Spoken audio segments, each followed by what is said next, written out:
அதாவது சனாதன வேற இந்து தர்மம் வேற, அதை சுருக்கமா சொல்ல முடியாது, ரெண்டு ஒண்ணு அந்த மாதிரி தான்.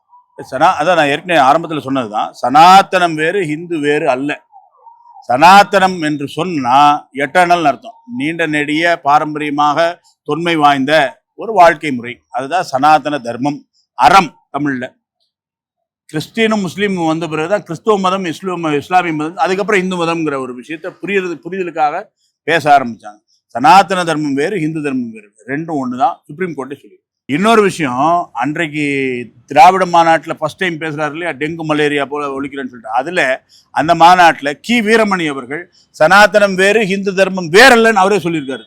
மிக முக்கியமா இந்து மதம் என்ற பெயரும் சனாதனமும் வெவ்வேறு அல்ல.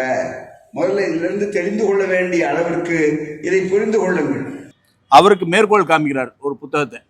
அப்போ அவங்க கூட்டத்தை சார்ந்த, அந்த மாடலை சார்ந்த, அந்த கூடாரத்தில் இருக்கக்கூடிய ஒரு வீரமணி பேராசிரியர், இனமான பேராசிரியர்னு சொல்லக்கூடிய ஒரு ஆளு, இது இந்து தர்மம் சனாதனம் வேறு இல்லை அப்படின்னு சொன்னா, சனாதனத்தை ஒழிப்போம்னா யாரை ஒழிக்கிறாங்கன்னு அர்த்தம்?